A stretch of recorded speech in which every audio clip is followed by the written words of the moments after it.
अस्सलाम वालेकुम viewers, welcome back to my channel Khalil medicos. उम्मीद करते हैं कि आप सब खैरियत से होंगे। व्यूअर्स, आज की हमारी वीडियो है कोल्ड्रेक्स सिरप के बारे में। व्यूअर्स, कोल्ड्रेक्स सिरप का इस्तेमाल पाकिस्तान में बहुत ही ज़्यादा करवाया जाता है। ये सिरप बच्चों और बड़ों दोनों ही में मुफीद होता है, लेकिन ज़्यादातर इसका इस्तेमाल बच्चों में ही किया जाता है। यानी कि अगर बच्चों में नज़ला, ज़ुकाम, खांसी और बुखार की शिकायत होती है तो इस कंडीशन में इस सिरप का इस्तेमाल करवाया जाता है। और इसके अलावा भी ये बहुत सारे मसाइल में इस्तेमाल होता है।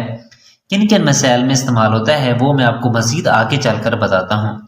तो आपने वीडियो को स्किप नहीं करना, वीडियो को फुल वॉच करना है ताकि आपका कोई भी इम्पोर्टेंट पॉइंट मिस ना हो। तो व्यूअर्स, आज की इस वीडियो में कोल्ड्रेक्स सिरप के यूजेस यानी कि इसके इस्तेमालात और इसके फ़वाइद क्या क्या हैं और किन किन मसाइल में इस्तेमाल करवाया जाता है। इसके अलावा इसके साइड इफेक्ट यानी कि इसके नुकसान क्या क्या हो सकते हैं और डोजेज यानी कि इसको कितनी मिकदार में इस्तेमाल करना चाहिए और इसका सही तरीकाकार क्या है, ये सारी डिटेल मैं आपको आज की वीडियो में दूंगा। लेकिन उससे पहले आपसे गुजारिश है कि अगर आप हमारे चैनल पर न्यू हैं तो हमारे चैनल को सब्सक्राइब कर दें और बेल आइकन के बटन को प्रेस कर दें ताकि हमारी हर न्यू आने वाली वीडियो का नोटिफिकेशन आपको बआसानी से मिलता रहे। तो अब हम चलते हैं अपने टॉपिक की तरफ। इसका ब्रांड नेम है कोल्ड्रेक्स। स्टैंड फार्म फार्मा इसको तैयार कर रही है, जो कि एक अच्छी फर्म है और इसकी तमाम दवायात एक अच्छा रिजल्ट फ्रेम करती हैं। और अब हम बात कर लेते हैं इसकी कंपोजिशन की, यानी कि इसमें कौन सी दवायात शामिल की गई हैं। विवर जिसमें दवाएं शामिल की गई उसमें पहले नंबर पर है पैरासीटामोल, दूसरे नंबर पर है डेक्स्ट्रोमिथार्फिन हाइड्रोक्लोराइड और तीसरे नंबर पर है क्लोरफिनरामिन मिल्टेट। ये तीनों दवायात इसमें शामिल होती हैं। अगर इसकी कीमत की बात की जाए तो तकरीबन 95 रुपीज में 120 ml की पैक में पाकिस्तानी मार्केट में अवेलेबल होता है। तो व्यूअर्स, अब हम बात करते हैं कोल्ड्रेक्स सिरप के यूजेस यानी कि इसके इस्तेमालात और इसके फवायद क्या क्या हैं और किन किन मसाइल में इसका इस्तेमाल करवाया जाता है। तो व्यूअर्स, आप देख सकते हैं कि इसके ऊपर दर्ज भी है कि Coldrex is indicated is symptoms associated with cool, यानी कि सर्दी के साथ होने वाली अलामात जैसा कि नज़ला, जुकाम, खांसी और जिस्म दर्द वगैरह शामिल हैं। तो इन तमाम कंडीशन में कोल्ड्रेक्स सिरप का इस्तेमाल करवाया जाता है। इसके बाद है इन्फ्लुएंजा। इन्फ्लुएंजा ये एक वायरल इन्फेक्शन होता है जिसमें भी यही अलामात आती हैं, नज़ला, जुकाम, खांसी और जिस्म दर्द वगैरह। तो इस कंडीशन में भी इस सिरप का इस्तेमाल करवाया जाता है। इसके अलावा एलर्जीज यानी कि एलर्जीज से मुराद यानी कि मौसम के चेंज होने के साथ साथ आपको मुख्तलिफ एलर्जीज हो सकती हैं। वायरल इन्फेक्शन की वजह से काफ़ी एलर्जी के मसाइल देखने को मिलते हैं, जिसकी वजह से नज़ला, जुकाम वगैरह होता है। और एलर्जी यानी कि डस्ट एलर्जी भी हो सकती है, पोलन एलर्जी भी हो सकती है और इसके अलावा और भी काफ़ी सारी एलर्जी होती हैं जिसकी वजह से आपको नज़ला, जुकाम की शिकायत होती है। तो इन तमाम कंडीशन में इस सिरप का इस्तेमाल करवाया जाता है।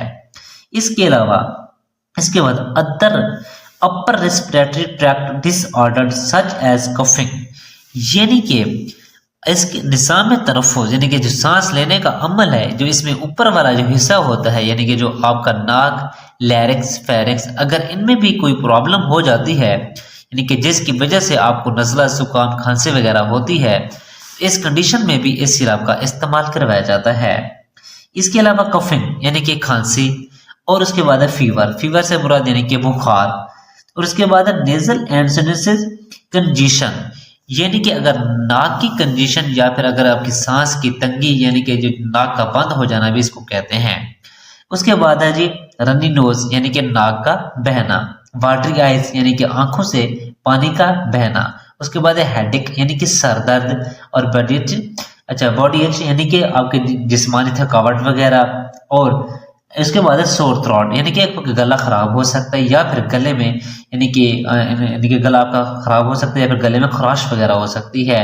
इसके बाद है जनरल डिस्कम्फर्ट एंड पेन, यानी कि अगर आमतौर पर आपके जिस्म में दर्द होता है जिसकी वजह से आपको नज़ला, जुकाम वगैरह की शिकायत हो सकती है। तो इस तमाम कंडीशन में कोल्ड्रेक्स सिरप का इस्तेमाल करवाया जाता है। व्यूअर्स, ये तो थे इसके इस्तेमालात। अब हम बात कर लेते हैं इसके साइड इफेक्ट की, यानी कि इसकी नुकसान क्या क्या हो सकते हैं। साइड इफेक्ट्स में वॉमिटिंग यानी कि उल्टी मतले की कैफियत भी महसूस हो सकती है। इसके बाद आपको यानी कि गनुदगी वगैरह भी हो सकती है। इसके इस्तेमाल के बाद आपको चक्कर भी आ सकते हैं। इसके अलावा आपको एलर्जिक रिएक्शन यानी कि अगर आपके जिस्म में कोई एलर्जी या फिर खारिश टाइप से यानी कि इस तरह का कोई अगर आपको देखने में मिलता है तो आपने सिरप का इस्तेमाल बंद करके अपने डॉक्टर से रजू करना है। तो व्यूअर्स ये थे इसके साइड इफेक्ट्स। अब हम बात कर लेते हैं इसकी डोजेज की, यानी कि इसको कितनी मिकदार में इस्तेमाल करना चाहिए और इसका सही तरीकाकार क्या है। तो व्यूअर्स सबसे पहले 2 साल से कम उम्र बच्चों में इस सिरप का इस्तेमाल नहीं करवाया जाता और 2 साल से लेकर 5 साल के बच्चों में 1 चाय का चम्मच 4 से 6 घंटे बाद यानी कि आप इसका इस्तेमाल कर सकते हैं, लेकिन 24 घंटों के दौरान आप 4 चम्मच से ज्यादा इसका इस्तेमाल नहीं कर सकते। उसके बाद 6 साल से 12 साल के बच्चों के लिए 1 से आधा चाय का चम्मच हर 4 से 6 घंटे बाद आप इसका इस्तेमाल कर सकते हैं, लेकिन 24 घंटों के दौरान आप इसका 9 चम्मच से ज्यादा का इस्तेमाल नहीं कर सकते। अगर आप बड़ों की बात की जाए यानी कि अडल्ट में 2 चाय के चम्मच 4 से 6 घंटे बाद आप इसका इस्तेमाल कर सकते हैं, लेकिन 24 घंटों के दौरान आप इस 8 चम्मच से ज्यादा का इस्तेमाल नहीं कर सकते। तो व्यूअर्स ये थी इसकी डोजेज, ये थी इसकी अमूमी खुराक जो मैंने आपको भी बताई है। लेकिन जो सबसे बेस्ट तरीका ये है कि आप इसे अपने डॉक्टर के नुस्खे के मुताबिक इस्तेमाल करें। जिस तरह आपके अपने डॉक्टर आपको प्रेस्क्राइब करते हैं आपकी बीमारी की नोयत पर, आपकी बॉडी वेट पर और आपकी एज के लिहाज से, तो आप उसी तरह इस सिरप का इस्तेमाल करें। तो व्यूअर्स ये थी सारी डिटेल कोल्ड ड्रैक्स सिरप की। अगर आपका कोई सवाल है तो आप कमेंट सेक्शन में पूछ सकते हैं। उम्मीद है कि आप लोगों को हमारी वीडियो पसंद आई होगी। अगर हमारी वीडियो पसंद आई है तो वीडियो को लाइक करें, कमेंट्स करें और दोस्तों के साथ शेयर करना ना भूलें। हमारी वीडियो देखने के लिए बहुत शुक्रिया। अब हम मिलते हैं अपनी नेक्स्ट वीडियो में। अपना ख्याल रखिएगा। अल्लाह हाफिज।